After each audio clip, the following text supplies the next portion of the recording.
Shalom, salam sejahtera para pemirsa dimanapun Anda berada. Kembali kita bertemu dalam video Sekolah Sahabat 10 menit.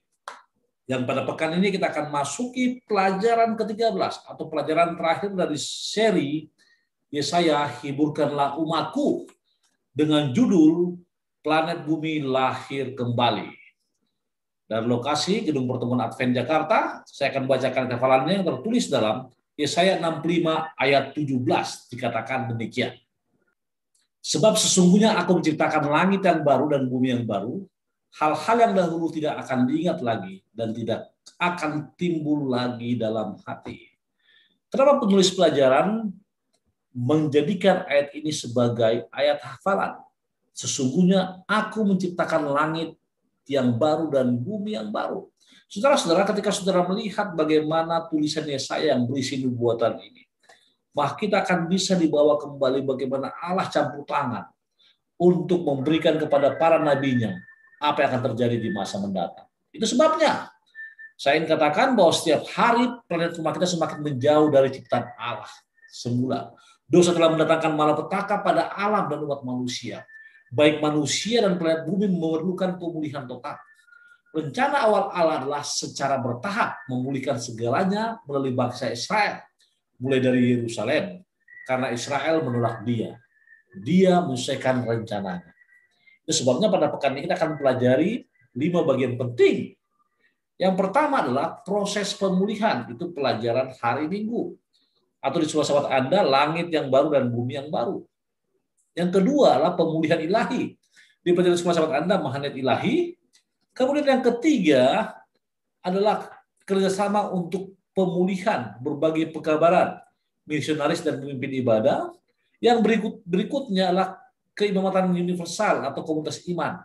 Dan yang terakhir adalah pemulihan akhir atau demikianlah keturunanmu dan namamu akan tinggal tetap. Tidak berlama-lama saudara, kita akan coba lihat apa yang dimaksud dengan proses pemulihan ini. Kita akan baca Yesaya 65:17 yang mengatakan, sebab sesungguhnya aku menciptakan langit yang baru dan bumi yang baru.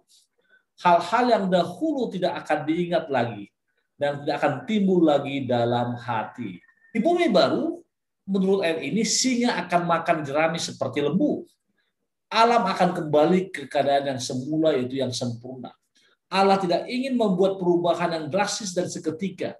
Dia ingin memperbaiki situasi sedikit demi sedikit. Yerusalem dimaksudkan untuk menjadi tempat di mana harapan hidup akan lebih dari 100 tahun. Saudara bisa baca ayat 20. Tanah itu akan memberikan hasil yang berlimpah dan orang-orang akan hidup dalam damai. Inilah proses pemulihan tersebut. Orang-orang dari berbagai bangsa akan datang ke Yerusalem dan semua orang akan menerima Injil. Kemudian Allah akan memulihkan seluruh dunia dan memberikan manusia kehidupan yang kekal. Saudara-saudaraku, ketika pemulihan sudah dimulai, apa itu magnet ilahi? Yesaya 66 ayat 18 mengatakan, aku mengenal segala perbuatan dan rancangan mereka, dan aku datang untuk mengumpulkan segala bangsa dari semua bahasa, dan mereka itu akan datang dan melihat kemuliaanku. Ingat, Allah menjaga mereka yang gentar kepada firman-Nya pada saat membawa pemulihan. Karena menurut pelajaran hari Senin, pemulihannya meliputi menolak orang munafik. Yang kedua, memulihkan orang yang rendah hati. Yang ketiga, menghukum mereka yang menyakiti orang kudus. Yang keempat, menghibur orang percaya. Yang kelima, membinasakan penyembahan berhala. Artinya apa? 5 hal ini adalah hal-hal yang akan dipulihkan Yesus. Allah akan mengumpulkan umat manusia sehingga setiap orang dapat melihat kemuliaannya sebelum pemulihan akhir dan apa? Dan mutlak. Artinya apa? Maksud Allah adalah memulihkan semua orang. Dia ingin semua orang menerima panggilannya. Dan inilah the greatest desire of apa? Jesus atau apa? Keinginan terbesarnya. Nah, ketika dia ingin memulihkan semuanya, pelajaran hari Selasa mengatakan bahwa ada yang harus kita buat, itu menjadi misionaris dan memimpin ibadah atau membagikan pekabarannya. Kita akan baca satu ayat dalam Yesaya 60 ayat 19 dikatakan, aku akan menaruh tangan di tengah-tengah mereka dan akan mengutus dari antara mereka orang-orang terluput kepada bangsa-bangsa, supaya mereka memberitakan kemuliaanku di antara bangsa-bangsa. Kenapa sampai demikian? Ingat, Dalam rencana awal Allah, Dia akan mengirim para penginjil dari Yerusalem ke 4 penjuru dunia setelah Israel dipulihkan. Namun apa terjadi? Israel menolak Mesias yang datang untuk memulihkan mereka. Oleh karena itu, Yesus memilih gereja kita atau gereja Kristen untuk memberitakan pekabarannya yang saudara bisa baca dalam Matius 28 ayat 19-20. Artinya apa? Pekabaran itu sampai ke dunia yang dikenal dalam satu generasi. Meski demikian, masih banyak pekerjaan yang harus dilakukan. Apa itu? Tetap menginjil. Bahkan dikatakan mereka yang percaya berkat pekerjaan kita adalah persembahan kepada Allah.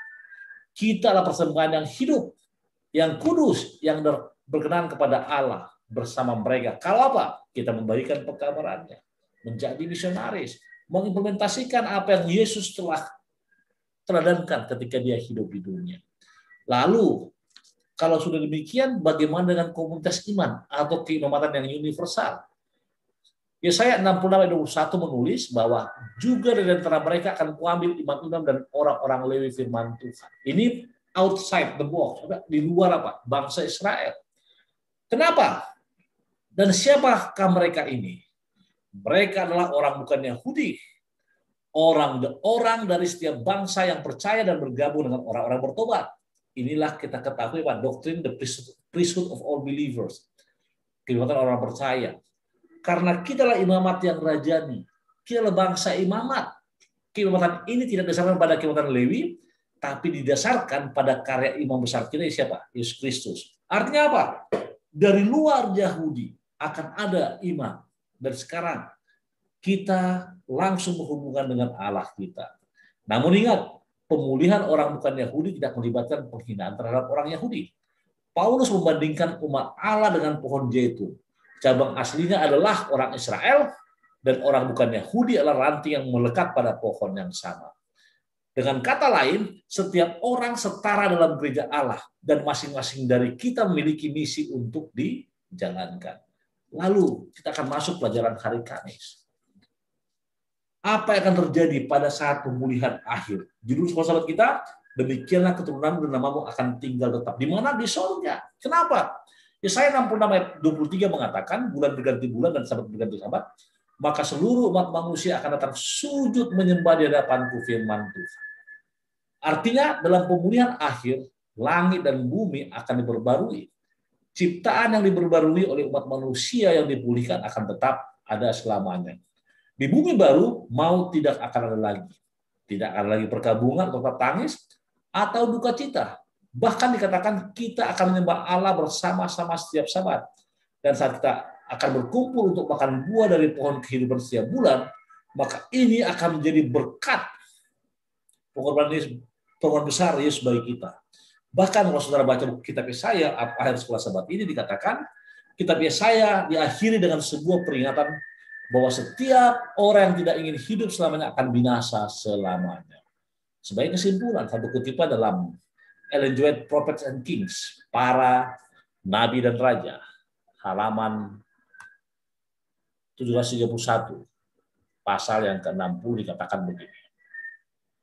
Kawan-kawan sepengembara, kita masih tetap di tengah-tengah bayang-bayang dan kekalutan kegiatan-kegiatan duniawi, tapi warga juru selamat kita akan datang untuk membawa kelepasan dan kelegaan. Marilah kita memandang dengan iman akan kebahagiaan yang akan datang itu, sebagaimana digambarkan oleh tangan Allah. Ia yang telah mati karena dosa-dosa dunia, sedang membuka lebar pintu-pintu gerbang Firdaus kepada semua orang-orang percaya kepadanya.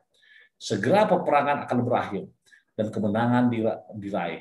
Segera kita akan melihat Dia, kepada siapa penghalang kita akan hidup, yang kekal dipusatkan, dan dihadirat kesusahan-kesusahan dan penderitaan kehidupan ini akan tampak tidak ada artinya.